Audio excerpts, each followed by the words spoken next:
Throughout the centuries, there have been many mysteries that have baffled the human mind. Reincarnation, ghosts, poltergeists, prophecy, extrasensory perception, healing.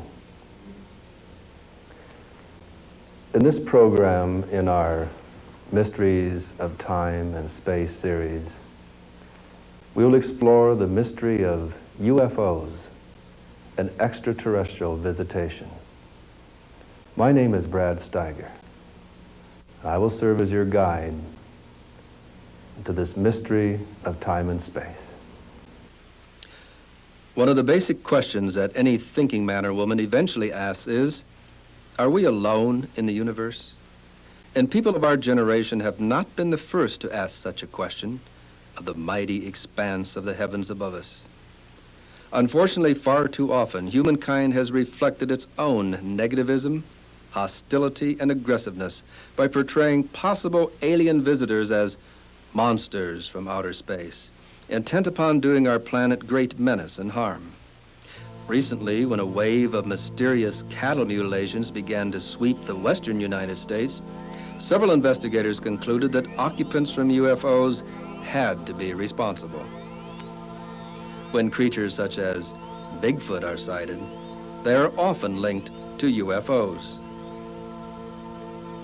If witnesses of UFO activity appear to suffer a certain peculiar kind of harassment, some researchers immediately suggest that sinister entities from other worlds or dimensions may be involved. While there may be many facets of mystery involved in the UFO enigma, those ufologists who seriously investigate such phenomena have begun to suspect a much larger, more profound purpose to it all.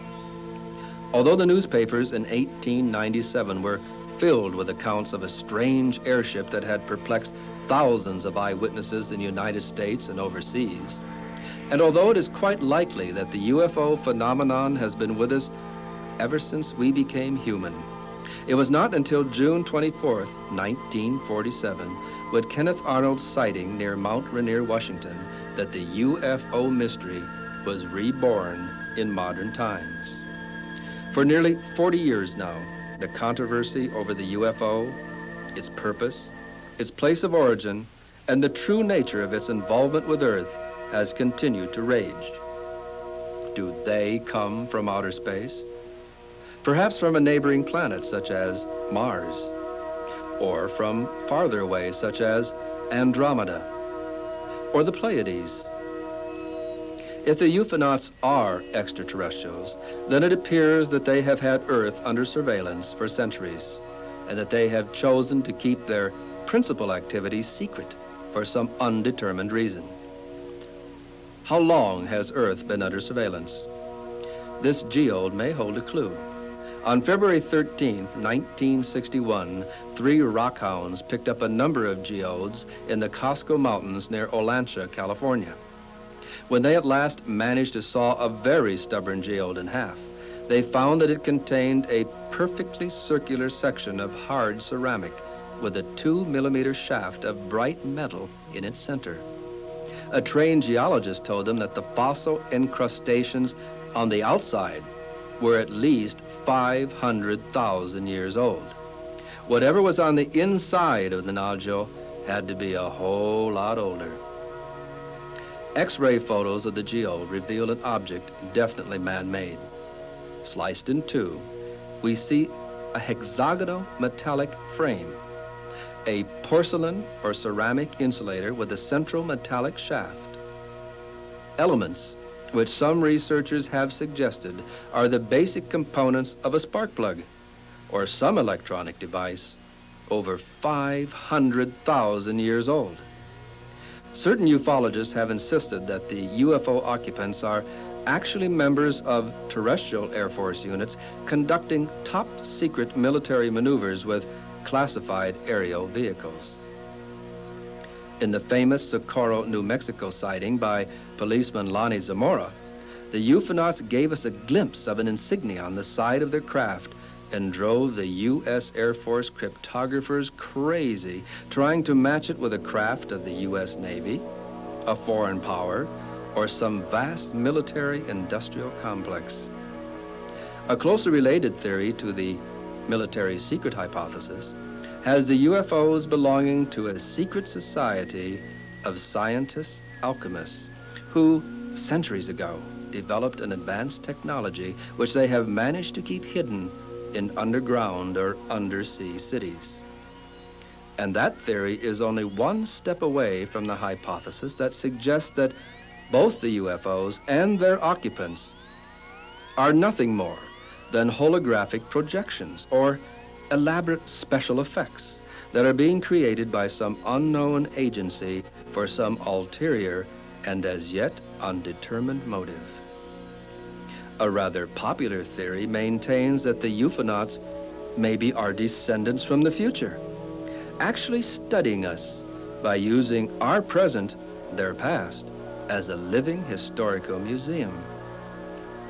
Time travel postulates all sorts of problems in physics and logic, but if it could be advanced far enough, this theory might explain such enigmas as the following. These man tracks were found in situ with the tracks of the giant dinosaurs. We are told that the ancestors of humankind are no older than 3 or 4 million years, yet the great reptiles became extinct 80 million years ago. Dr. Clifford Burdick has spent more than 30 years studying what appear to be human footprints in strata contemporaneous with dinosaur tracks.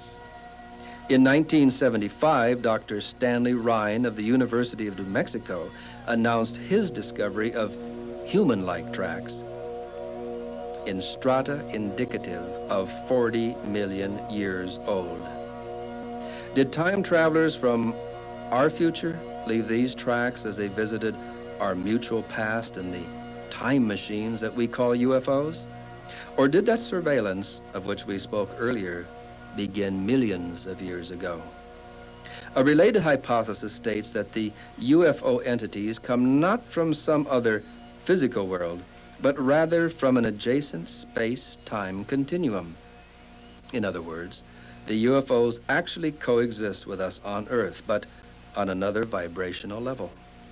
Well, if the dimensions ever cross, and quite obviously they do, or we wouldn't see UFOs at all, maybe the other dimensions hypothesis explains such artifacts as this beautifully wrought object that was discovered inside of solid pudding stone 15 feet below the surface near Dorchester, Massachusetts.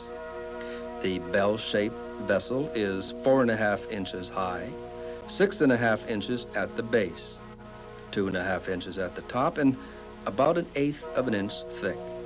The metallic composition is brass with zinc, iron, and lead. The inlay is pure silver. Since its discovery, some of the world's finest and most complete laboratories have run the vessel through every conceivable kind of test. There is still no answer to its period of historicity or its origin. Certain ufologists have stated their beliefs that at least some UFOs may actually be unrecognized life forms indigenous to the upper reaches of the Earth's atmosphere. They may be plasmic, electrical, nearly pure energy forms which have the ability to assume a variety of guises. Others suggest that the UFOs may be something more on the order of ghosts rather than visitors from outer space. They have theorized that maybe our entire planet is haunted, so to speak, by some as yet unknown physical law that can at times activate or be activated by the unconscious mind. This law or energy might not itself be intelligent, but it would be able to absorb, reflect, and imitate human intelligence. For instance, this ghostly bulb snatcher appeared in a brand new home in Lake Tahoe. This picture is not a double exposure, and it clearly shows the image of a man steadying the wagon wheel chandelier and removing or unscrewing the light bulb. The proud owner of the new home had been perplexed by the light bulbs becoming loose in their sockets. It wasn't until this picture was developed that he learned the reason why. Now, you have to deal with this photograph in your own reality, of course. But some night when you're sitting up late, reading, and the wind is howling outside the window, the rain is hitting against the pane, and the light goes out beside you, remember this picture. A somewhat more profound theory suggests that the UFOs may be quasi-real objects manufactured by the human collective unconscious. Researcher John White views Jungian archetypes as energetic thought fields that are accessible through dreams, meditations, and other altered states of consciousness. White theorizes that there may be larger, previously unrecognized dimensions of physical events in which highly evolved entities exist on a grander paraphysical scale and influence and guide human affairs. It may be this grander paraphysical dimension that has been guiding men and women recently through such manifestations as materializations of the Great Mother image, which we have investigated in numerous instances. For example, is this image that of a spaceship or the Blessed Mother? Audiences are about equally divided in their appraisals. It was taken at the Florida Space Center by Dr. Berthold Schwarz. More cynical researchers theorize that we are indeed being visited by extraterrestrials, but that they are tricksters who are deliberately misleading humankind in order to provide a cover for undisclosed activities on Earth. A theory that seems quite provocative holds that UFO manifestations are the result of the magical machinations of elves, wee people, and other paraphysical entities that have coexisted with humankind as companion species and who appear to participate somehow with Homo sapiens in an evolutionary design. For centuries, it is true, the UFOs have been scorching clearings in the woods and leaving fairy circles. They've been doing the same thing in farmers' pastures. In this instance, the Iowa farmer who complained to us was upset because he thought the UFOs he saw nestling down in his pasture were somehow drawing electricity from the power lines, and he was afraid that he would get stuck with the bill. On July 1st, 1965, Maurice Massé, a farmer near Valençon, France, was rendered temporarily immobile until the strange elf-like trespassers in his field made their getaway. The UFOnauts have been pulling this trick for years. Perhaps that's where we get the stories of the wee people and their magic wand. On a rainy night in July 1969, a glowing oval-shaped UFO settled down in Warren Barr's bean field in Iowa's Cedar River Valley. Teenagers Pat Barr and her visiting cousin Kathy Marr saw the object as they were preparing for bed. Barr discovered the 40-foot in diameter scorched circle the next morning when he was doing chores. The UFO researchers who investigated reports of an alien craft on a Florida beach found what may be the impression of a landing gear. Nearby were what appeared to be corrugated, dumbbell-shaped footprints. Both in UFO literature and in the cases which I have personally investigated, the most often reported E.T.s are described as being about 5 feet tall, large-headed, with oversized, strangely slanted eyes, sometimes with reptilian-type vertical pupils. The entities are usually said to be dressed in close-fitting, one-piece jumpsuits. Very often, the witnesses notice a winged serpent shoulder patch on the UFOnauts' uniforms or observe such an object in a medallion or other insignia. I saw an entity such as this when I was 5 years old. It occurred in our Iowa farm. I was seated on the edge of the bed one October evening, and I heard the sound of someone dragging a wash tub over under the kitchen window. As I looked in that direction, I saw a smallish entity standing up on his tiptoes, peering in at my parents who were in the kitchen. I watched the being for quite some time, feeling a kind of anticipation and awe. And then the watcher must have felt as though he was being watched. And then he turned to look at me, and we made eye-to-eye contact. I have never forgotten the moment when we looked at one another eye to eye at a distance of probably 7 to 8 feet. It seemed as though the entity's eyes began to get larger and larger and larger.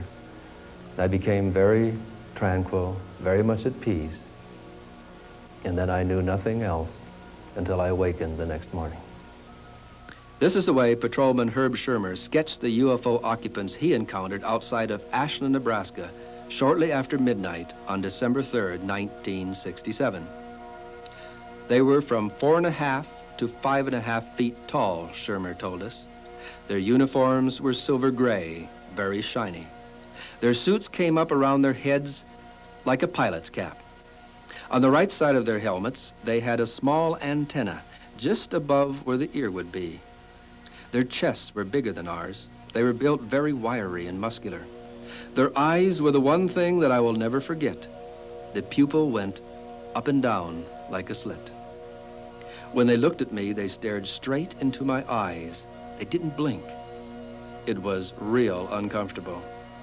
Their noses were flat. Their mouths looked more like a slit than a regular mouth. Betty and Barney Hill were returning to their home in New Hampshire from a vacation in Canada when they noticed a bright light in the night sky of September 19, 1961. Confused and unable to explain his distress to his wife, Barney unexplainably drove off the main road to a side road where they found 5 humanoids blocking their path. Then, as if they had suddenly become marionettes under another's control, Betty and Barney Hill found themselves being taken to the UFO by the humanoids. 2 hours later, the Hills were returned to their automobile, at which time the humanoids told them that they would forget all about their abduction. The remarkable confrontation with an alien species would probably never have been brought to public attention had it not been for 2 factors. Both Betty and Barney were troubled by bizarre, inexplicable dreams, and they had discovered an unaccountable 2-hour gap in their journey home from Canada. A common pattern for confrontations with ETs might be sketched out in the following way. 1. The witness observes a craft landing and beings emerging from its interior. 2. When the beings notice him or her, the witness very often becomes panic-stricken and may even enter a state of shock. 3. As the entities approach the stunned person, the witness now experiences a state of tranquility. 4. The witness becomes aware of a process of communication, either telepathically or verbally, occurring between himself or herself and the UFOnauts. 5. The beings return to the craft, occasionally after taking some object from or leaving some object with the witness. 6. The craft lifts off into the sky, whereupon the witness may lapse back into his or her former state of fear or confusion. Such a pattern as the one that I have described above has led me to speculate that the UFO entities may be able to transmit tranquility to the witness only when in close range. Perhaps the reason for this lies in vibrations or feelings that emanate from the UFOnauts' auric bodies rather than a telepathically transmitted message of peacefulness. On October 17, 1973, Jeff Greenhaw, police chief of Falkville, Alabama, responded to a call about a spacecraft with blinking lights. Chief Greenhaw was unable to locate the alien vehicle, but he did see a creature dressed in metallic spacesuit standing in the middle of the road. According to Greenhaw, I got out of my patrol car and said, "Howdy, stranger," but he didn't say a word. I reached back and got my camera and started taking pictures of him. The entity didn't seem to mind posing for the camera, but he ran away when Chief Greenhaw turned on the blue light atop his cruiser. Late in the afternoon on November 5th, 1975, 7 Forest Service workers were returning from woodcutting work in the White Mountains of northeastern Arizona when they spotted a large, glowing, oval UFO hovering over a clearing. 22-year-old Travis Walton did not hesitate to walk nearer for a careful inspection of the object. The tall young man was standing directly beneath the vehicle when a ray of blue light beamed down and struck him. The last thing the 6 young men in the truck saw before they floored the accelerator and fled the scene was the sight of Travis Walton spread-eagled at the end of a blue ray. There would be no more Travis Walton for 5 days until he called his brother Bruce from a telephone booth on the outskirts of Heber, 12 miles from the spot where he had disappeared. One of the most thoroughly researched and most controversial E.T. abduction cases in modern times was launched when Travis Walton told the press that he had been aboard a UFO all that time. The entities were about 5 feet tall, Walton declared. They had large golden eyes set beneath domed foreheads. Although he never saw their small, compressed mouths open, he was aware of communication from the entities through telepathy. In the late 1960s, I presented my hypothesis that the reason why the most frequently reported UFOnauts resemble reptilian or amphibian humanoids may be because that is exactly what they are: highly evolved members of a serpentine or semi-aquatic species.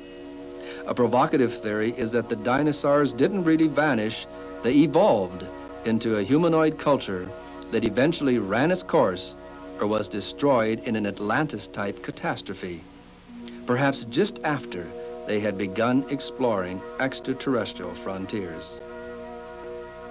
The UFO occupants seen today, then, may be the descendants of the survivors of that reptilian culture who are returning to monitor the present dominant species, Homo sapien sapiens, on the planet. Or, as an alternate hypothesis, today's UFOnauts may be a highly advanced reptilian humanoid culture from an extraterrestrial world. These serpent people would have evolved into the dominant species on their planet millions of years ago and would have become space explorers eons of Earth years ago. These same reptilian humanoids may have interacted in our world's evolution as genetic engineers, culture bearers, and silent observers of our resultant progress as a species. I have developed this hypothesis considerably for my book, The Seed, so I was delighted when I received word that Dale Russell and Ron Seguin of Canada's National Museum of Natural Sciences at Ottawa had fashioned a model of a humanoid dinosaur using Stenotchosaurus inequalis as their inspiration. Stenotchosaurus, according to Russell, had a rather large brain and eyes with overlapping visual fields. The 90-pound dinosaur also walked on 2 legs, and it appears to have had a partially opposable thumb on its 3-clawed hand. The result of such scientific speculation was an astonishingly human-like creature that Russell terms a dinosauroid. The creature stands 4.5 feet tall, has a large domed head, green skin, and yellow reptilian eyes. It should probably have had ears, Russell conceded, but the effect would have made it appear too human. As it is, the dinosaur man on display at Canada's National Museum of Natural Sciences almost exactly fits the descriptions of UFOnauts provided by thousands of men and women throughout the planet who have reported their close encounters with ETs. In the summer of 1982, producer-director Steven Spielberg introduced theater audiences to an extraterrestrial entity who literally lives on the love energy and who is apparently a member of a species that has been monitoring our planet to check out the soil and the flora and fauna. E.T. is definitely in the amphibian reptilian mold. And the motion picture is an excellent device for teaching young people to respect intelligences that may appear very different from them in physical structure. My wife Francie was told several years ago that extraterrestrial intelligences would begin using our media to begin a program of positive conditioning to prepare Earth men and women for large-scale UFO landings. Steadily, the population of our planet would perceive an interaction with an alien species as a mutually profitable experience. Such positive propagandizing was necessary after the wars of the worlds, which frightened us so in the early science fiction dramas that were presented by radio, television, and motion pictures. If some researchers find links between the fairy folklore and the UFOs, then it is to be expected that about an equal number will make an association between the UFOnauts and the angels, which are described by many religions as the messengers of God. The theory puts forth the concept that if these intelligences were concerned with the guidance and the salvation of early members of humankind, why should they not maintain such concern today? An entity such as this materialized to Francie when she was about 5 years old. He sang-talked to her of her mission in life. He identified himself in Earth terms as an angel. Francie remains in constant contact and communication with the entity, and she has since learned that his name is Kaif. Her contact with this being has proved to her that there is an intelligence external to humankind that cares about our spiritual evolution.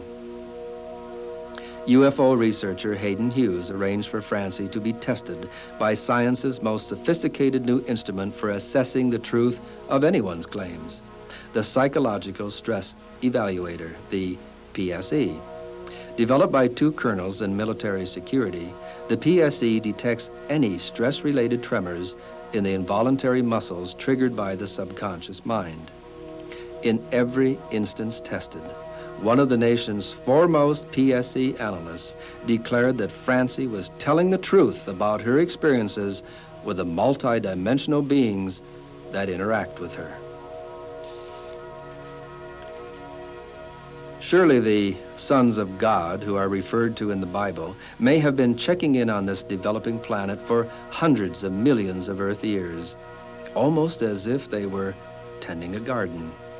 In 1971, amateur archaeologist Lynn Ottinger found traces of human remains in a stratum approximately 100 million years old. Remember, those species called human are far less than 1 million years old according to the official calendars. In the 1930s, Dr. Wilbur Greeley Burroughs, head of the geology department, Berea College, Kentucky, found 10 complete humanoid tracks in Carboniferous sandstone. After an exhausting study of several years, he concluded that the tracks had been made by a bipedal creature that positioned its feet like that of a human, had a heel and 5 toes, walked exclusively on its hind legs, and wore size 7.5 double E shoes 250 million years ago.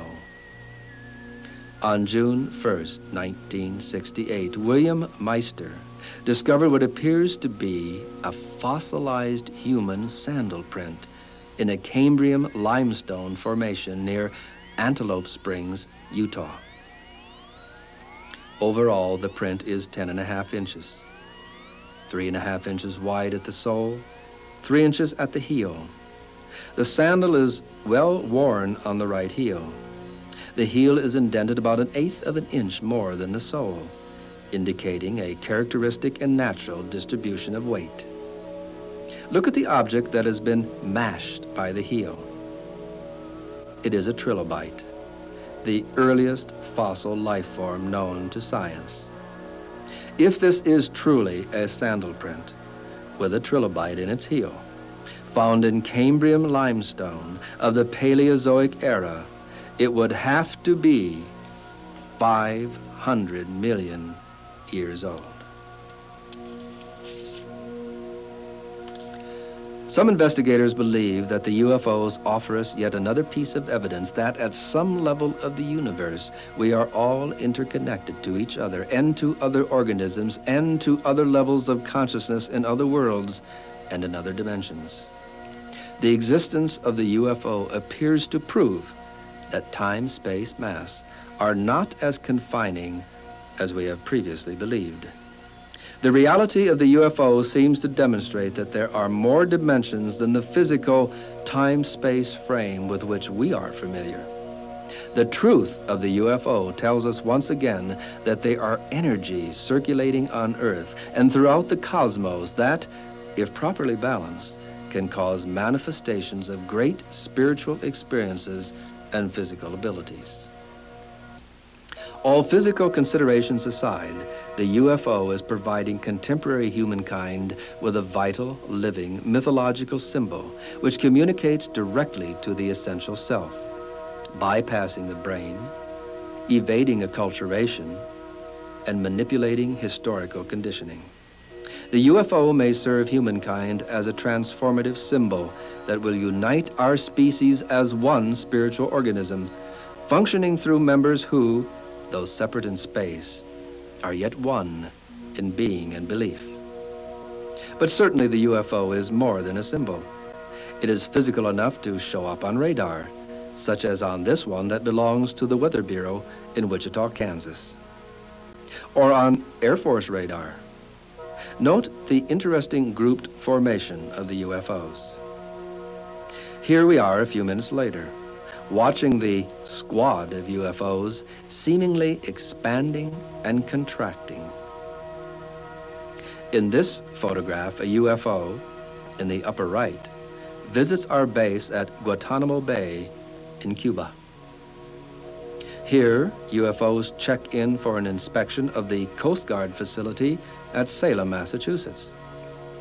This photograph was taken by a Coast Guardsman as he watched the UFOs through a screen door. 3 classic UFO shapes were taken September 26, 1960 in Italy. And a variety cluster was snapped over Sheffield, England on March 4th, 1962. Hard UFOs, that is, UFOs that give a solid or metallic appearance, have been reported all over the world. In this chart, artist Hal Crawford has drawn hypothetical models based upon thousands of UFO reports. There are flat-bottom or concave-bottom UFOs. There are discs, flattened spheres, ovals, teardrops, cigars, cubes, and crescents, to name a few. This general map indicating UFO density is based upon hundreds of reports dating back to the early 1800s. Consistently, year after year, UFO activity seems heaviest or lightest in the variously shaded areas. Electromagnetic cases are those instances in which a witness of UFO activity has reported interference with his automobile, his lights, and so forth. This map also indicates where blackouts and brownouts of cities took place in which UFOs were suspect. Also included are cases in which animals seem affected by the overflight of UFOs. Electromagnetic activity has occurred in these areas in what would seem to be cyclical patterns. This map represents those areas in which UFOs have been seen touching down time and again. Although humanoid entities and UFO occupants have been reported in every state, there appear to be specific areas which they favor in what seem to be cyclic patterns. Again, this map is based upon hundreds of sightings which date back to the early 1800s. Here is a world map of EM cases and shaded areas which we term strangeness places. These are regions in which humanoids, ghosts, strange creatures, and unexplained disappearances occur in what would seem to be cyclic manifestations.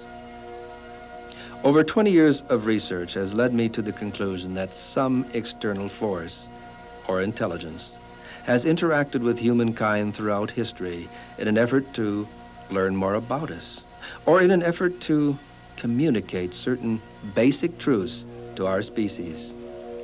I am also convinced that there is a subtle kind of symbiotic relationship that exists between humankind and these intelligences. In some as yet not fully understood way, they need us as much as we need them. The UFO intelligences seem to have the ability to influence the human mind telepathically and may project what appear to be three-dimensional images to the recipients of UFO activity. The image seen may depend in large part upon the preconceptions, fears, and hopes which the witnesses may have about alien life forms. That is why some witnesses of UFO activity may identify the intelligence as an invader from outer space, or a bug-eyed monster, or a light being. It may actually be a matter of the witnesses' prejudice, their level of technological sophistication, and their individual spiritual philosophy as to what form the UFO intelligence assumes. The really important thing to the UFOnauts may be that someone sees them and interacts with them on some level, either conscious or unconscious.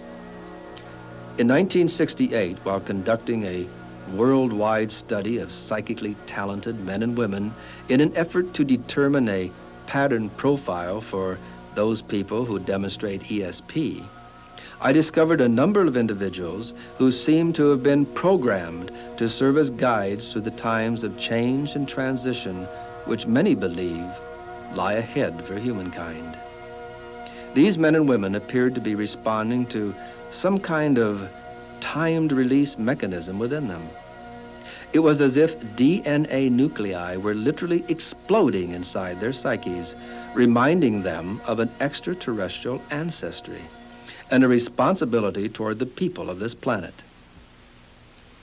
I called these men and women the Star People, after the American Indian legends of those who came down from the stars to take unto themselves husbands and wives from the various tribes.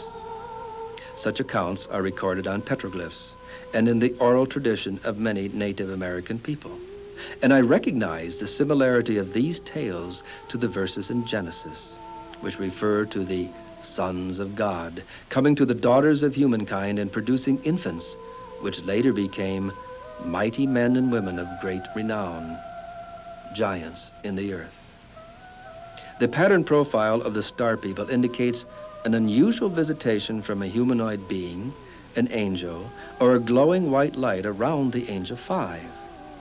Most of the Star People have a lower than normal body temperature, extra or transitional vertebrae, chronic sinusitis, an unusual blood type, a hypersensitivity to light, sound, and electromagnetic vibrations, a yearning for a home not on Earth, and a great conviction that now is the time to begin to prepare the planet for a metamorphosis into the future.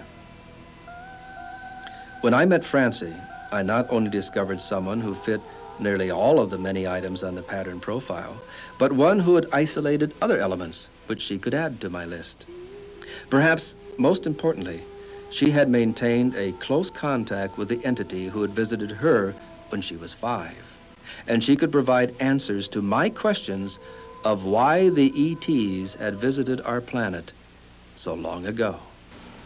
Francie, at this point in your research and your quest on planet Earth, do you believe that E.T.s visited this globe in prehistory and are still visiting this planet today? Yes, I definitely do. I think it has been obvious with Sumer and all of the cultures that have been affected with Egypt. They all spoke of being visited by extraterrestrial beings. How did these E.T.s appear in those days, do you believe? I believe I believe they contacted us in a lot of ways. I think that they probably used mental telepathy in some, since many were very advanced, and others were physically contacting us. So many people say, you know, if the E.T.s are really there, why don't they contact people? Why don't they really come down and make themselves known? Yet you and many people such as yourself believe that you have made contact with ETs. Is that true? Yes, we've made contact, I believe, with extraterrestrial beings that are perhaps multidimensional rather than the physical beings. There have been a few fortunate people that have made physical contact that are known as the contactees. I have not been so fortunate. I would welcome such a contact, and I imagine many of us would, but they are not allowed to truly overtly affect our society in any way that would really set us back. We cannot really take that type of contact with an advanced culture. Well, now many people would welcome the kind of contact you have. Kaif gives practical information. I know he's even given phone numbers that we've needed from time to time. Who is Kaif then? Kaif is the masculine aspect of my higher self. We all have a feminine and a masculine aspect to our higher self or our soul. And it is the guiding aspect. It is the aspect that actually assists me in many, many ways, as you well know. And the masculine aspect of everyone actually helps and guides them throughout their lives. We can meditate and make contact with this higher self, which is really a part of us. And in so doing, find out so many more things that aren't available to us out of books on Earth. Now, when Kaif came to you when you were 5. Right. He told you he was an angel. Right. Is he an angel in the sense that we think of as angels? In the way that we know of angels, yes, without wings. He comes and goes very quickly. He is all about God. He gives messages that actually are of God, divine messages. And in that way, one could say he is very definitely angelic. Now, are you special in having this contact, or is this available for other people? Everyone can have this contact. By meditating, especially every day at a particular time is better, and by practicing what they tell you. They teach you of love, of loving all things unconditionally. Of they, you mean these right. angelic type Right, beings. And they all speak of unconditional love. And to love all living things, because everything is really a part of God. And they say things like, for instance, that you can't possibly say that you love God if you do not love all living things, because all living things are from God. So you have to practice this in your everyday life. And when you interact with all types of living things with love, you elevate your vibrations. You reach a higher vibration within, and when you meditate, then operating on that higher vibration, you can tune in and make contact very easily. Now, let's go back to that contact that was made in Sumer, Egypt, probably even before that. Right. And that brings us to the research that we've been both so actively involved in for so many years, and that's the star people. Right. Now, in the research, as it developed, you began to channel or tune in on the different types of star people that we were discovering.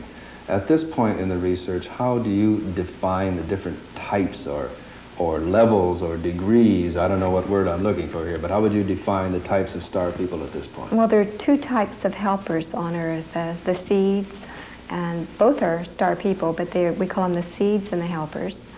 And the seeds actually carry the genetic heritage of contact that was probably made thousands of years ago. And the helpers are earthlings that are merely highly evolutionized, so that they're tuned in to the same thing that the seeds are all about. They're tuned in to the higher consciousness, to God's plan in the universe. There's a divine plan going on, and whenever you make contact with your higher self, by going within, you actually become tuned in to the pattern of God, the purpose of God, the interacting with all things. And when you interact in such a way, you gather the vibrations of a higher nature, which is the whole purpose of being, which is the divine plan. And these star people are about spreading this, spreading the divine plan of God, so that we all fulfill our destiny. Well, what now if someone comes to you and says, well, you know, I don't have an extra vertebrae, my blood pressure is kind of high, my body temperature is normal, I'm obviously not a seed, and I'm not certain if I'm a highly evolutionized earthling or not. Can I be a star person, or is this some exclusive club that only people who were born that way or have a special blessing can All join? people can actually be star people, and that's what we're all about. We're trying to help everyone to reach a higher consciousness, to have a perspective of a holistic view of the world. The whole world is actually one human race, and we will all be as one when perhaps we reach a higher evolutionized type of standard of living, where all people join together and we share in the bounties of the earth and we work together. It's perhaps a very beautiful picture that we are painting, but it is one that we can achieve and that we will achieve in the very near future, because we're going to have to achieve it. We're going to have to achieve it to survive. We're going to have to achieve it to be able to spread all of the food and all of the resources around to all of the people. Otherwise, we're going to actually disintegrate eventually if we don't. If we don't work towards evolutionizing towards God, we will lead to our own destruction. Do you think when the E.T.s came here thousands of years ago that they had any particular plan in mind in regard to the planet? Now, you mentioned that people bear the seeds, bear the genetic heritage of these people. Now, we can assume that was done through genetic engineering, perhaps. The holy books speak of seeing the daughters of men and giants in the earth being born from that kind of union. Did they have a plan other than just propagating an extension of their own heritage, or do you think they had a broader plan than that? They very definitely had a plan, those that visited back then, because they left a beautiful legacy. They elevated the consciousness and the awareness of the people so that they might be able to attain all that God wished. When you took the PSE test, right, that was a strenuous test, tested by a man in military security who developed the psychological stress evaluator.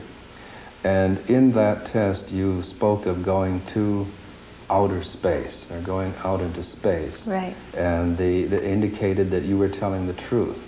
Now, how would you explain to someone how you go to outer space? Do you get in a spaceship and do this? Or? Well, you go to outer space when you go within. It's a multidimensional thing, but when you meditate and you go within yourself, it really is true that there is a temple within. You can attain this higher consciousness by going inside, and in so doing you open up the entire universe to yourself. You actually feel that you are physically there because you're traveling spiritually, and it is the real you rather than the fleshly envelope that we occupy right now. The real you, many times you can look back and see the physical shell. And this has been reported by so many people, it almost seems redundant to say, but you can spiritually travel beyond the stars and the planets into a beautiful space where you'll receive teachings and awarenesses that aren't available here. Other people talk about going to outer space in UFOs after they've made contact. Do you think that kind of contact exists? I think it's very possible, since all things are possible under God. I feel that it's the symbolism in many cases. We have a subconscious mind which makes contact with the beyond quite easily. And our subconscious mind, which is in contact, sees things and speaks to us consciously in symbol language, so that when we are in contact with something from beyond, it will cause an image to project to our conscious mind, and it will be an image that we will consciously accept. Our mind does this, and it's the language of the mind. It's how it speaks to us, and it talks to us in our dreams. So you think these people who say they go on UFOs to outer space, you think that's more a dream experience or an out-of-body experience rather than an actual physical experience? I think it could be going within quite frequently and contacting the subconscious mind and seeing all of these grand symbols and taking them literally. And I think in most cases it is that. There have been people that have made contact with extraterrestrial beings, and I believe them. Many of those beings are not the same ones that came a long time ago, that actually aided our culture. These are, as I've been told, they are beings that are merely studying us biologically. And as observing us then, as if we were specimens? The same thing that we would do if we could go there. They're just ahead of us. Or the same things we might do if we went to a place where certain rare animals might be, and a game preserve type of Well, thing? also if we knew that they were warlike, which the Earth has shown throughout the centuries as being a very warlike planet, I don't think they would wish to overtly contact us, and I think that they would get perhaps a better picture of us by, at random, as they have been doing, biologically studying us. Well, people say, you know, why don't they land on the White House lawn? Why don't they make contact? Why don't they go right to the president and say, hey, we're here, we've been watching you, we've been studying you, knock off the dirty business that is involved in so many levels of our Western world, of the Eastern world, of the entire planet. Just really get it together, Earth. Really clean up your act. Why don't you think that kind of contact has taken place? Oh, I think for so many reasons. It would be a personal thought of my own, perhaps, in that case. I believe that it would be very dangerous for them to do that because of the power structures that run this world, political power structures that run this world, would not want anyone to come and topple what they have claimed as their own. That they would have such a superior technology, it would appear. Would they be threatened by any of our power structures? No, they would not be. But our power structures would be, and I think that we would probably use weapons against them so as not to topple the economy as they wish it. But could we even attempt to resist them? Oh, they're definitely destructible. Mm-hmm. So you feel then that they feel they should not interfere with our progress at this time? I really, I wish that they could, or that they would, perhaps more overtly than they are.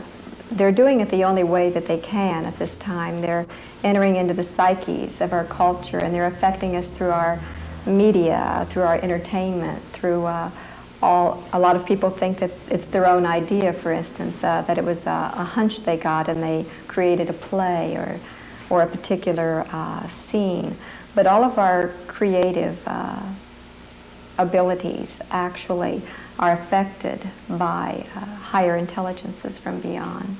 And I think that's perhaps the most thorough way of affecting a culture, rather than by shocking them or by overtly coming upon them and telling them how they should live, is by coming from within and changing the people from within. So you're saying then they don't have to land on the White House lawn and declare themselves. You're saying that they have made contact with humans for centuries. Right, and they are still doing this. They are still affecting us. The people they've made contact with, are these primarily our prophets, our leaders and political structures in the past, do you think? I think it's... Do you think some famous people in the past have had very contact? definitely. I believe those people are what I term star people, or people with star consciousness.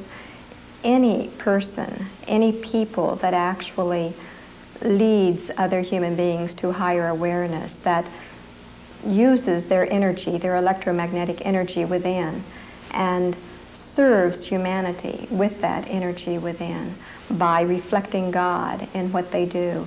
All of those people, and I think perhaps anyone could name as many as I could. There have been countless people that have affected our culture by channeling their energies from God and reflecting God in their everyday life. Moses, Muhammad, Jesus, Buddha, Bernadette of Lourdes, Joan of Arc, all of these people, Nikola Tesla, they've all made contact with the beyond.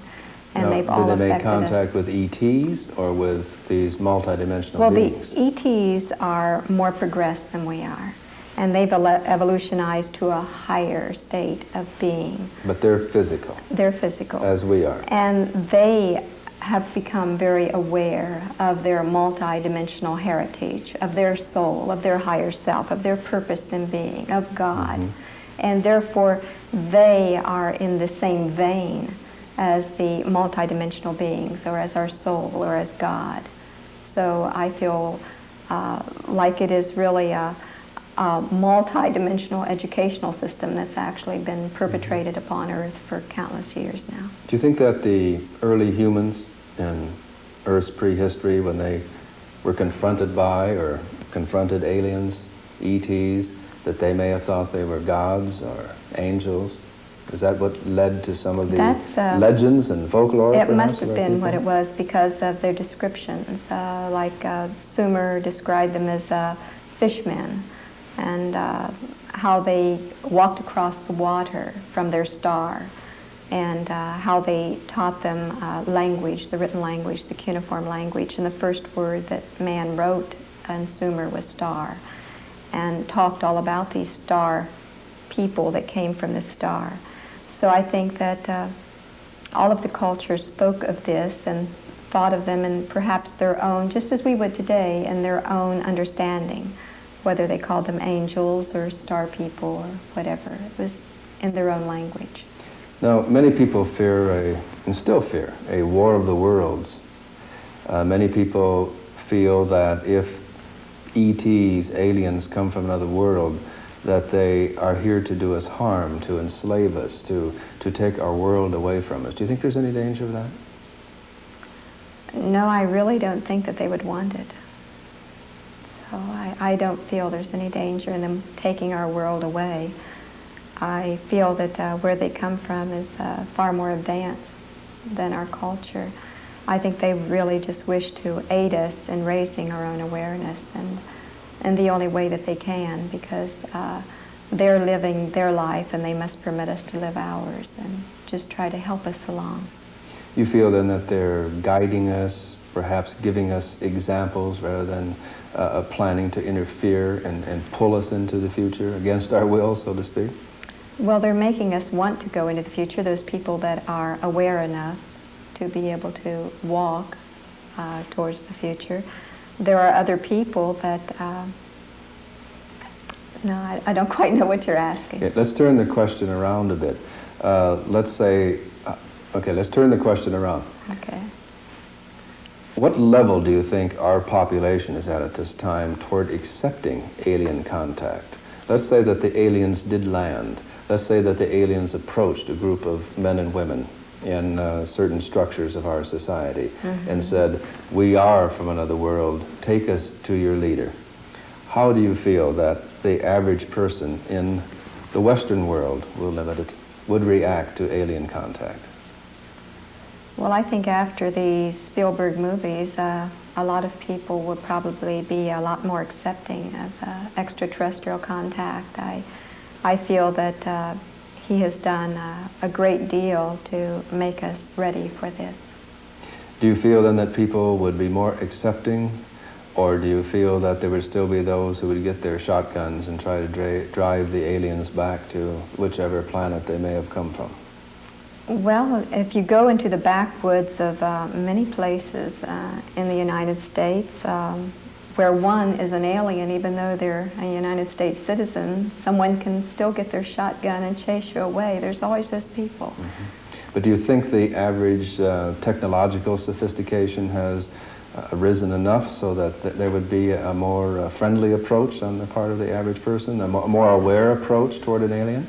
Yes, I think so. I think more people are accepting aliens and would interact with them in a friendly way. Now, when you were a child and you watched some of the movies that we saw when we were kids, The Blob, like the Thing. Blob and the Thing and the carrot that ate Detroit and those kind of things, what was your reaction toward that depiction of aliens? I hated them. I hated those movies. I only went because I could at least see the first part of it, and I would cry inside because I thought it was such an unfair depiction, and it was always, I used to say, now how could that operate a ship? It has no hands, you know, how could it even get here? It was always so absurd. You mean the giant cockroaches that landed in London? I really resented it. Right. Now, we've seen a changing in our media toward aliens. We've seen, you mentioned the Spielberg film E.T. You felt some years ago that there was going to be a more positive attitude in the media. What do you feel has brought that about? Right. I was told in the latter 50s, actually, that they were coming into our culture through the media, through television, during the 60s. And during the 60s is when it actually began, and I was looking for it, and they told me that they would start affecting our children's programs first, and that they would, as the children grew older, be affecting our adults' programs as well by entering into the minds of men and causing them to become more aware of a more holistic approach to humanity. And you feel that they have actually influenced the minds of certain producers and directors and writers and musicians? Well, not, and let me make clear, not just the E.T.s, but the higher selves of the E.T.s and the higher selves of the human beings that are becoming more evolutionized, that tuned in to themselves, to their higher consciousness. That's really what's affecting it, not just extraterrestrial visitors. Do you feel that someday the E.T.s will come in great arcs and land and take all the people who believe in them, or all the nice people of Earth, off the planet to another world? I know we differ in this because we've discussed this a bit. That's the mental image, the symbol system and the symbol pictures that almost every one of the star people were really receiving that they're going to have a mass landing and we'll all be taken aboard the rescue ships and get off of this forsaken place. Well, I understand it as a symbol, but what does the symbol mean, do you think? I think probably most of the star people hope that it's true. But if it isn't, then we're going to keep trying to make this planet a better place to live in and try and make it reflect God as much as possible and fulfill our destiny and our mission here. And in so doing, maybe we won't have to go somewhere else to find peace and love. It will actually be here on Earth. And isn't that why they perhaps chose to intervene with us in the first place? To intervene in the very function of this planet is so that we could learn to accept the challenges of this Earth and to tend our own gardens so that we could become responsible members of a larger universe? That sounds very good. Prophets, teachers, and inspired men and women from all cultures have sought to enlighten humankind with the message that we can become more things than we can imagine. There are more processes which take place within us than we know. We are all multidimensional beings, and we have the ability to learn a psycho-spiritual discipline so that we can control a marvelous universal energy in order to achieve self-mastery and to work miracles. The Hindus named it prana, the Jews ruah, the Chinese chi, the Japanese ki, the Polynesians mana, the Christians the Holy Spirit. All people at one time or another have sensed an unknown force that underlies all paranormal phenomena and that permeates all life on Earth. The ability to control this energy exists in a dormant state in the psyche of every human being. Awareness is the key that unlocks the door to this limitless potential. In these remarkable photographs, we see Olaf Johnson, the psychic sensitive who participated with astronaut Ed Mitchell in the Moon to Earth ESP experiments during the flight of Apollo 14, demonstrating his control of the X-force under laboratory conditions. Together with other sensitives serving as batteries, Olaf levitates first a table, then a man. 6 cameras recorded the experiments on infrared film in the darkened parapsychological laboratory of Danish researcher Sven Turt. Olaf told me of his activating experience at the age of 5, when an intelligence from somewhere beyond the stars contacted him in his native Sweden. Olaf said, "It was they who began telling me about the universe and cosmic harmony. I felt that they were friends, that they wanted to teach me and to help me. I am still convinced that they are friendly and that they intend to help humans as much as they can without interfering in our own development and free will." Israeli sensitive Uri Geller is another who experienced an activating incident as a child and who has freely admitted to being the channel for an external intelligence. Here, Uri makes a fork bend merely by stroking it with thumb and forefinger. The dinner fork, verified as intact before the controlled demonstration, gradually became pliable at its neck and finally parted. Admittedly, bending dinner forks with the psyche has a very limited social application, but such demonstrations as those by Geller do inspire others to begin their own efforts to control the X-Force in more meaningful applications. It should be pointed out here that a negative application of this unknown energy can express itself in those violent, chaotic manifestations which we label the poltergeist. Our friend Komar was activated through dream teachings as a child and has experienced E.T. contact as an adult. Komar channels the energy of his cosmic heritage by controlling pain through altered states of consciousness, then teaching others how to accomplish these mind over matters abilities. Komar can so demonstrate this facet of our star-seeded potential to the extent of walking on coals at temperatures as high as 1,500 degrees Fahrenheit, to the satisfaction of committees of medical doctors. Komar's pain control feats have earned him several listings in the Guinness Book of Records. When Dr. Norman Sheely of the Pain Rehabilitation Center, St. Francis Hospital across Wisconsin, examined Komar, he stated, quote, "It is obvious that Komar has the ability to distract his mind from going into at least an alpha state, and in it to have control over his autonomic nervous system. Komar uses this state of mind to prevent pain and body damage," end of quote. What Komar really seeks to accomplish in his public demonstrations is to shock people into realizing that they live their entire lives without using more than a small percentage of their full mental capacities. He's challenging everyone that if he can utilize a portion of that dormant brain power, so can we. Komar is a master at demonstrating that the conduit for the X-Force, the mana, the prana, the ki, is the human psyche. Some researchers believe that a biological transformation is taking place in humankind at this time. Powerful energies are circulating that, if properly balanced, can create manifestations of great psychic experiences and physical abilities.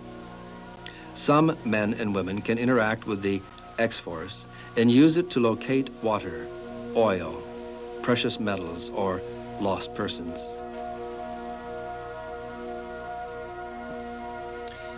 In these photographs, we watch as a dowser holds her familiar forked stick in the air, waiting for it to become energized. Next, the camera records not only a bright corona around the tip of the stick, but a comet-like ray beneath it that seems to be pulling the dowsing rod after it. Scientists have observed the X-Force in the operation of heat, light, electricity, magnetism, and chemical reactions. It is, however, different from all of them. It fills all of space, penetrating and permeating everything. Denser materials appear to conduct it better and faster, and metal refracts it. Organic material absorbs it. This photograph represents a successful attempt to capture a man's aura on film. The aura is said to be that pattern of electromagnetic energy that surrounds all living things. The process known as Kirlian photography strives to provide yet another means of better defining humankind's multidimensional nature. At the same time, if certain colors in the aura can reflect changes in moods and in bodily health, then medical doctors will be equipped with yet another tool for treating emotional and physical disorders. Interestingly, the X-force appears to have its opposite number. The life-giving energy is seen as blue and gives a cool, pleasant feeling. The disintegrative energy is reddish and creates a feeling of heat and unpleasantness. In utilizing the X-force, the kahunas, high priests of the Polynesians, say that the energy flows from one object to another. The mana, they say, is sticky. So an invisible stream of energy will always connect any two objects that have in any way been connected in the past. This is the basis of what is known as sympathetic magic. The interaction of the human psyche with the X-force is observable in several ways, as isolated pulsating points, as spirals, as a cloud-like substance, or as an aura surrounding the body. This remarkable photograph, not a double exposure, was taken during a meeting of the Psychic Research Training Center at St. Louis, Missouri. Maureen Garger, a healer, had as her goal the releasing of energy into a man who was sitting several feet in front of her. Although she sat quite still, a transparent arm, clearly not the man's, appears just to the left of his own arm. Just to the left of his head can be seen an upturned face with mouth open and eyes closed, superimposed over the healer's physical neck, which is slumped forward. The physical and the non-physical not only interpenetrate one another, they are each other. On March 29, 1964, psychical researcher Fay Clark conducted a number of experiments in aura photography in a darkened fallout shelter. The only source of light for the entire area came from a 1.5 watt argon bulb. On this particular evening, Clark had brought with him an ultrasound generator into the shelter. He moved the sound generator to various frequencies, and at one particular setting, a number of dots of light began to appear. They would group themselves in formation, and in some cases grow larger. Some of them developed tails. At times they appeared to be responding to his thoughts. Clark almost experienced the eerie feeling that the lights were somehow intelligent. Did Clark in some way summon UFO intelligences by striking a particular homing frequency that enabled them to enter our world and to interact with him on some level of consciousness? And note the similarity between Clark's fireflies and the famous UFO formation seen over Lubbock, Texas, and the group of UFOs which appeared over Washington, D.C. on February 4th, 1959 and set off a red alert. In the late 1930s, a French psychical researcher claimed to have produced electrical ghost forms by directing light and sound vibrations into a variable and sensitive magnetic field. Nature's way of scattering huge amounts of electricity around is usually an electrical storm with brilliant bolts of lightning. Traditionally, we think of the spooky, ghost-ridden nights as being those occasions when thunder and lightning rumble and flash. Mediums seem to favor holding seances on evenings when the air is heavy with electrical vibrations. Rather than eerie bits of folklore, we may have been witnessing the electrical connection in operation for centuries. UFOs are often reported hovering near high-tension power lines. Rather than their kidnapping our kilowatts, as some researchers have suggested, I think that it is likely that the electrical field near the power lines enables them to enter our reality and to become visible to witnesses' eyes. A number of UFO contactees have mentioned to me that just prior to the manifestation of the communicating E.T., they were aware of a strange buzzing sound. Witnesses of aerial phenomena have also referred to a buzzing or rushing shortly before a UFO appeared over them. I am also reminded that a great deal of poltergeist activity produces a preparatory signal of a buzzing, rasping, or winding noise. Could it be possible that the human observers of such paranormal activity are hearing some dimension-hopping entity tuning in to our frequency before materializing in our space-time continuum? Could the sounds and lights which seem so mysterious to us be but simple electronic byproducts? And if these sounds and lights might somehow be channeled electronically, shouldn't it be possible for us to fashion a device to permit us to communicate with their dimension? The answer to that fascinating question is quite probably yes. And that may be one of the giant steps toward which the E.T.s and other multidimensional intelligences may be leading us. They may even now be stimulating certain electronic geniuses among us to devote their energies to the fashioning of an instrument that might serve as a medium of communication between the different levels of frequency, vibration, or whatever, which separate us from the other intelligences in the greater reality. It seems to me that throughout history, the UFO intelligences have often cast themselves in the role of teachers. But rather than instructing us through direct intervention, they seem to favor teaching by example.